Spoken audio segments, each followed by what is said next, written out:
his practice on Tuesday nights is in Central. So I've had to drop him off to come here because I had something to say tonight and thought it was important to be here in person. I've been watching the playbacks, and I don't appreciate the implication that's been being made by a couple of citizens about a group of people that include myself. For those of you in the audience who don't know me, my name is Dr. Ivy Henderson Ellerby. My family has been in this town of Seneca since before Seneca was actually a city, before it was actually an incorporated area. My great-grandfather is on the Dawes Rolls of the Choctaw Nation before they were sent to Oklahoma on the Trail of Tears. My grandmother was the nanny of the late Strom Thurmond, who lived with him in Washington, D.C. to raise his children.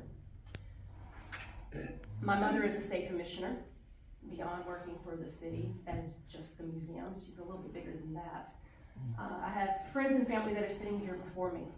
Every single member of this council, I actually can look at you and I can give you something personal that you relate to in my life.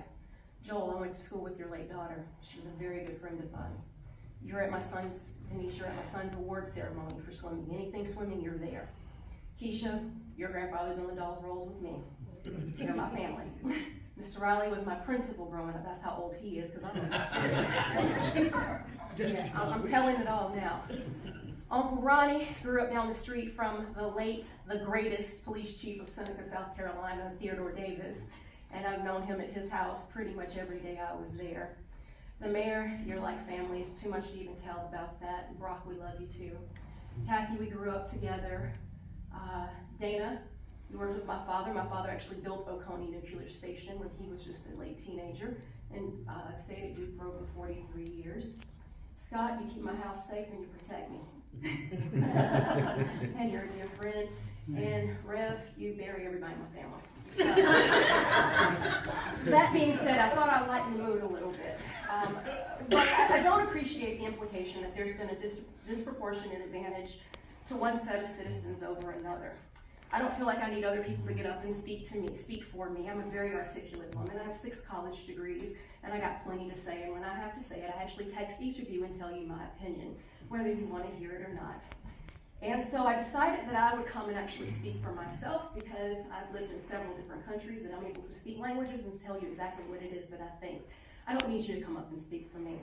I want to come up today and I want to thank the city for the contributions that you've done with my family and that you've done with my community. My store in Ramcat Alley, when I told you the security issue on the alley, you installed a light. That was led by our mayor pro tem and our police chief. Every time there was an issue, told me don't worry about it. He would have an officer. They would escort us to our cars when we were concerned about things late at night because one place got a little rowdy, and so we would feel safe. My son moved here from the city, who was very scared of law enforcement when we moved here.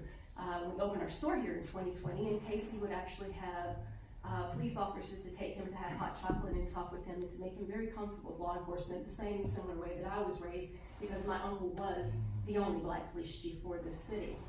I would argue that few families have similar blood, sweat, and tears as mine has invested in this area, so I feel like I know the good and the bad and the indifferent in this area.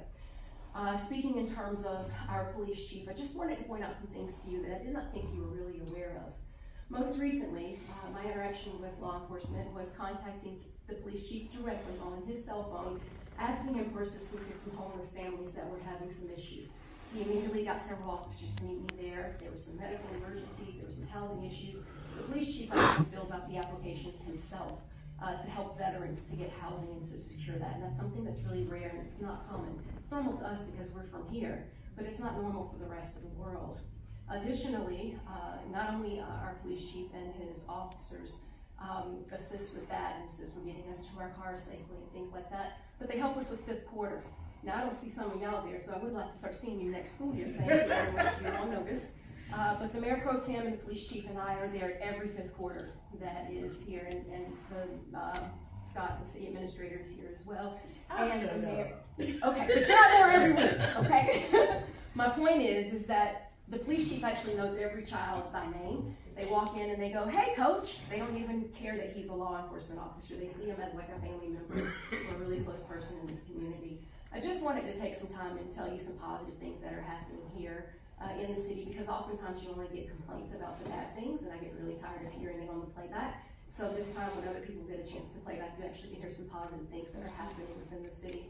Additionally, Every day is your 5 minutes. Ernie, your crew, I do appreciate you scraping the roads during the storm. I'm walking. Because you got all the ice off the road the entire time that the storm was going on. Your crew was at work, and I do appreciate you all. Thank you. Mr. Mayor, next we have